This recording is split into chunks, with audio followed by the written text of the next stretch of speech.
بسم اللہ الرحمن الرحیم۔ شروع اللہ کا نام لے کر جو بڑا مہربان نہایت رحم والا ہے۔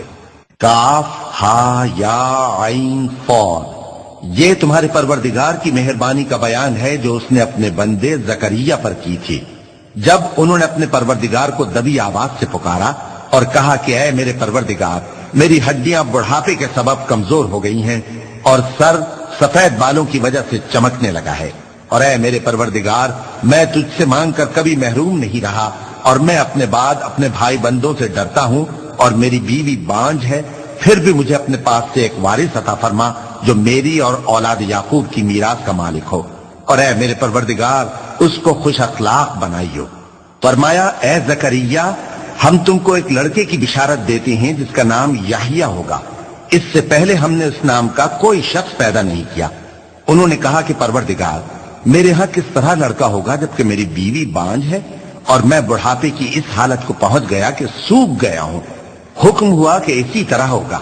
تمہارے پروردگار نے فرمایا ہے کہ مجھے یہ آسان ہے، اور میں پہلے تم کو بھی تو پیدا کر چکا ہوں اور تم کچھ چیز نہ تھے۔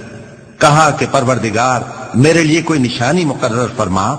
فرمایا نشانی یہ ہے کہ تم صحیح و سالم ہوتے ہوئے 3 رات دن لوگوں سے بات نہ کر سکو گے۔ پھر وہ عبادت کے حجرے سے نکل کر اپنی قوم کے پاس آئے تو ان سے اشارے سے کہا کہ صبح و شام تسبیح کرتے رہو۔ فرمایا اے یحییٰ، ہماری کتاب کو مضبوطی سے تھامے رہو، اور ہم نے ان کو لڑکپن ہی میں دانائی عطا فرمائی تھی اور اپنے پاس سے شفقت اور پاکیزگی دی تھی، اور وہ پرہیزگار تھے، اور وہ اپنے ماں باپ کے ساتھ نیکی کرنے والے تھے اور سرکش اور نافرمان نہیں تھے۔ اور جس دن وہ پیدا ہوئے اور جس دن وفات پائیں گے اور جس دن زندہ کر کے اٹھائے جائیں گے ان پر سلام ہے۔ اور کتاب یعنی قرآن میں مریم کا بھی تذکرہ کرو، جب وہ اپنے لوگوں سے الگ ہو کر مکان کے مشرقی حصے میں چلی گئیں، پھر انہوں نے ان کی طرف سے پردہ کر لیا تو ہم نے ان کی طرف اپنا فرشتہ بھیجا، سو وہ ان کے سامنے ایک خوبصورت مرد کی صورت میں آیا۔ مریم بولی کہ اگر تم پرہیزگار ہو تو میں تم سے بچنے کے لیے رحمان کی پناہ لیتی ہوں۔ فرشتے نے کہا کہ میں تو تمہارے پروردگار کا بھیجا ہوا یعنی فرشتہ ہوں، اور اس لیے آیا ہوں کہ تمہیں پاکیزہ لڑکا بخشوں۔ مریم نے کہا کہ میرے ہاں لڑکا کیوں کر ہوگا جبکہ مجھے کسی مرد نے بطور شوہر چھوا تک نہیں اور میں بدکار بھی نہیں ہوں۔ فرشتے نے کہا کہ یوں ہی ہوگا۔ تمہارے پروردگار نے فرمایا کہ یہ مجھے آسان ہے اور میں اسے اسی طریق پر پیدا کروں گا تاکہ اس کو ہم لوگوں کے لیے اپنی طرف سے نشانی اور ذریعہ رحمت بنائیں، اور یہ کام مقرر ہو چکا ہے۔ چنانچہ وہ اس بچے کے ساتھ حاملہ ہو گئیں اور اسے لے کر ایک دور جگہ چلی گئیں۔ پھر درد ذہ ان کو کھجور کے تنے کی طرف لے آیا، کہنے لگی کہ کاش میں اس سے پہلے مر چکتی اور بھولی بسری ہو گئی ہوتی۔ تب ان کے ٹیلے کے نیچے کی جانب سے فرشتے نے ان کو آواز دی کہ غمناک نہ ہو، تمہارے پروردگار نے تمہارے نیچے ایک چشمہ پیدا کر دیا ہے، اور کھجور کے تنے کو پکڑ کر اپنی طرف ہلاؤ، وہ تم پر تازہ عمدہ کھجوریں گرائے گا، تو کھاؤ اور پیو اور آنکھیں ٹھنڈی کرو۔ اگر تم کسی آدمی کو دیکھو تو کہنا کہ میں نے اللہ کے لیے روزے کی منت مانی، تو آج میں کسی آدمی سے ہرگز کلام نہیں کروں گی۔ پھر وہ اس بچے کو اٹھا کر اپنی برادری والوں کے پاس لے آئیں۔ وہ کہنے لگے کہ مریم، یہ تو نے برا کام کیا۔ اے ہارون کی بہن، نہ تو تیرا باپ ہی برا آدمی تھا اور نہ تیری ماں ہی بدکار تھی۔ تو مریم نے اس بچے کی طرف اشارہ کیا۔ وہ بولے کہ ہم اس سے کہ گود کا بچہ ہے کیسے بات کریں؟ بچے نے کہا کہ میں اللہ کا بندہ ہوں، اس نے مجھے کتاب دی ہے اور نبی بنایا ہے، اور میں جہاں ہوں اور جس حال میں ہوں اس نے مجھے صاحب برکت بنایا ہے، اور جب تک زندہ ہوں مجھ کو نماز اور زکوٰۃ کا ارشاد فرمایا ہے، اور مجھے اپنی ماں کے ساتھ نیک سلوک کرنے والا بنایا ہے اور سرکش و بدبخت نہیں بنایا، اور جس دن میں پیدا ہوا اور جس دن مروں گا اور جس دن زندہ کر کے اٹھایا جاؤں گا مجھ پر سلام ہے۔ یہ مریم کے بیٹے عیسیٰ ہیں، اور یہ سچی بات ہے جس میں لوگ شک کرتے ہیں۔ اللہ کو شایع نہیں کہ کسی کو بیٹا بنائے، وہ پاک ہے۔ جب کسی چیز کا ارادہ کرتا ہے تو اس کو یہی کہتا ہے کہ ہو جا، تو وہ ہو جاتی ہے۔ اور بے شک اللہ ہی میرا اور تمہارا پروردگار ہے، تو اسی کی عبادت کرو، یہی سیدھا رستہ ہے۔ پھر اہل کتاب کے فرقوں نے باہم اختلاف کیا سو جو لوگ کافر ہوئے ہیں ان کو بڑے دن یعنی قیامت کے روز حاضر ہونے سے خرابی ہے۔ وہ جس دن ہمارے سامنے آئیں گے کیسے سننے والے اور کیسے دیکھنے والے ہوں گے، مگر ظالم آج کھلی گمراہی میں ہیں۔ اور ان کو حسرت و افسوس کے دن سے ڈرا دو جب بات فیصل کر دی جائے گی اور وہ غفلت میں پڑے ہوئے ہیں اور ایمان نہیں لاتے۔ ہم ہی زمین کے اور جو لوگ اس پر بستے ہیں ان کے وارث ہوں گے اور ہماری ہی طرف ان کو لوٹنا ہوگا۔ اور کتاب میں ابراہیم کا ذکر کرو، بے شک وہ نہایت سچے تھے، پیغمبر تھے۔ جب انہوں نے اپنے باپ سے کہا کہ ابا آپ ایسی چیزوں کو کیوں پوچھتے ہیں جو نہ سنیں اور نہ دیکھیں اور نہ آپ کے کچھ کام آ سکیں؟ ابا مجھے ایسا علم ملا ہے جو آپ کو نہیں ملا، تو میرے ساتھ ہو جائیے، میں آپ کو سیدھی راہ پر لے چلوں گا۔ ابا شیطان کی پوجا نہ کیجیے، بے شک شیطان اللہ کا نافرمان ہے۔ ابا مجھے ڈر لگتا ہے کہ آپ کو اللہ کا عذاب آ پکڑے تو آپ شیطان کے ساتھی ہو جائیں۔ اس نے کہا کہ ابراہیم کیا تو میرے معبودوں کے خلاف ہے؟ اگر تو باز نہ آئے گا تو میں تجھے سنسار کر دوں گا اور تو ہمیشہ کے لیے مجھ سے دور ہو جا۔ ابراہیم نے سلام علیکم کہا اور کہا کہ میں آپ کے لیے اپنے پروردگار سے بخشش مانگوں گا، بے شک وہ مجھ پر نہایت مہربان ہے۔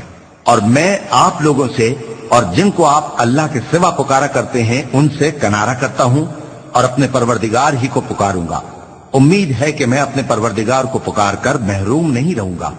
اور جب ابراہیم ان لوگوں سے اور جن کی وہ اللہ کے سوا پرستش کرتے تھے الگ ہو گئے تو ہم نے ان کو اسحاق اور اسحاق کو یعقوب بخشے اور ہر ایک کو پیغمبر بنایا، اور ہم نے ان کو اپنی رحمت سے بہت سی چیزیں عنایت کی اور ان کا ذکر جمیل بلند کیا۔ اور کتاب میں موسیٰ کا بھی ذکر کرو، بے شک وہ ہمارے برگزیدہ تھے اور رسول تھے، نبی تھے۔ اور ہم نے ان کو طور کی داہنی طرف سے پکارا اور باتیں کرنے کے لیے نزدیک بلایا، اور اپنی مہربانی سے ان کو ان کا بھائی ہارون پیغمبر بنا کر عطا کیا۔ اور کتاب میں اسماعیل کا بھی ذکر کرو، وہ وعدے کے سچے اور رسول تھے، نبی تھے، اور وہ اپنے گھر والوں کو نماز اور زکوٰۃ کا حکم کرتے تھے اور اپنے پروردگار کے ہاں پسندیدہ تھے۔ اور کتاب میں ادریس کا بھی ذکر کرو، وہ بھی نہایت سچے تھے، نبی تھے، اور ہم نے ان کو اونچی جگہ اٹھا لیا تھا۔ یہ وہ لوگ ہیں جن پر اللہ نے اپنے پیغمبروں میں سے فضل کیا، یعنی اولاد آدم میں سے، اور ان لوگوں میں سے جن کو ہم نے نوح کے ساتھ کشتی میں سوار کیا، اور ابراہیم اور یعقوب کی اولاد میں سے، اور ان لوگوں میں سے جن کو ہم نے ہدایت دی اور جنہیں برگزیدہ کیا۔ جب ان کے سامنے ہماری آیتیں پڑھی جاتی تھیں تو سجدے میں گر پڑتے اور روتے رہتے تھے، کیونکہ آیت سجدہ تلاوت کی گئی ہے، لہذا سامعین پر سجدہ واجب ہے۔ پھر ان کے بعد چند ناخلف ان کے جانشین ہوئے جنہوں نے نماز کو ضائع کر دیا اور خواہشات نفسانی کے پیچھے لگ گئے، سو ان قریب ان کو گمراہی کی سزا ملے گی۔ ہاں جس نے توبہ کی اور ایمان لایا اور عمل نیک کیے تو ایسے لوگ بہشت میں داخل ہوں گے اور ان کا ذرا نقصان نہ کیا جائے گا، یعنی ہمیشہ کی بہشتوں میں جس کا اللہ نے اپنے بندوں سے وعدہ کیا ہے کہ جو ان کی آنکھوں سے پوشیدہ ہے۔ بے شک اس کا وعدہ نیکوکاروں کے سامنے آنے والا ہے، وہ اس میں سلام کے سوا کوئی بیہودہ کلام نہ سنیں گے اور ان کو صبح و شام کھانا ملے گا۔ یہی وہ جنت ہے جس کا ہم اپنے بندوں میں سے ایسے شخص کو مالک بنائیں گے جو پرہیزگار ہوگا۔ اور فرشتوں نے پیغمبر کو جواب دیا کہ ہم تمہارے پروردگار کے حکم کے سوا اتر نہیں سکتے، جو کچھ ہمارے آگے ہے اور جو پیچھے ہے اور جو اس کے درمیان ہے سب اسی کا ہے، اور تمہارا پروردگار بھولنے والا نہیں، یعنی آسمان اور زمین کا اور جو ان دونوں کے درمیان ہے سب کا پروردگار، تو اسی کی عبادت کرو اور اس کی عبادت پر ثابت قدم رہو۔ بھلا تم کوئی اس کا ہم نام جانتے ہو؟ اور کافر انسان کہتا ہے کہ جب میں مر جاؤں گا تو کیا زندہ کر کے نکالا جاؤں گا؟ کیا ایسا انسان یاد نہیں کرتا کہ ہم نے اس کو پہلے بھی تو پیدا کیا تھا جبکہ وہ کچھ بھی چیز نہ تھا؟ سو تمہارے پروردگار کی قسم ہم ان کو جمع کریں گے اور شیطانوں کو بھی، پھر ان سب کو جہنم کے گرد حاضر کریں گے اور وہ گھٹنوں پر گرے ہوئے ہوں گے۔ پھر ہر گروہ میں سے ہم ایسے لوگوں کو کھینچ نکالیں گے جو رحمان کے مقابلے میں سخت سرکشی کرتے تھے، پھر ہم ان لوگوں سے خوب واقف ہیں جو اس میں داخل ہونے کے زیادہ لائق ہیں، اور تم میں سے کوئی شخص نہیں مگر اسے اس پر گزرنا ہوگا، یہ تمہارے پروردگار پر لازم ہے، مقرر ہے۔ پھر ہم پرہیزگاروں کو نجات دیں گے اور ظالموں کو اس میں گھٹنوں کے بل پڑا ہوا چھوڑ دیں گے۔ اور جب ان لوگوں کے سامنے ہماری آیتیں پڑھی جاتی ہیں تو جو کافر ہیں وہ مومنوں سے کہتے ہیں کہ دونوں فریق میں سے مکان کس کے اچھے اور مجلسیں کس کی بہتر ہیں، اور ہم نے ان سے پہلے بہت سی امتیں ہلاک کر دیں، وہ لوگ ان سے ٹھاٹ باٹ اور نمود و نمائش میں کہیں اچھے تھے۔ کہہ دو کہ جو شخص گمراہی میں پڑا ہوا ہے رحمان اس کو آہستہ آہستہ مہلت دیا جاتا ہے، یہاں تک کہ جب اس چیز کو دیکھ لیں گے جس کا ان سے وعدہ کیا جاتا ہے، خواہ عذاب اور خواہ قیامت، تو اس وقت جان لیں گے کہ مکان کس کا برا ہے اور لشکر کس کا کمزور ہے۔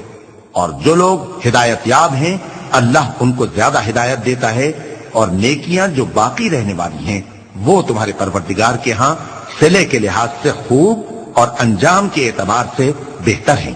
بھلا تم نے اس شخص کو دیکھا جس نے ہماری آیتوں سے کفر کیا اور کہنے لگا کہ اگر میں اثر نو زندہ ہوا بھی تو یہی مال اور اولاد مجھے وہاں ملے گا؟ کیا اس نے غیب کی خبر پالی ہے یا اللہ کے یہاں سے عہد لے لیا ہے؟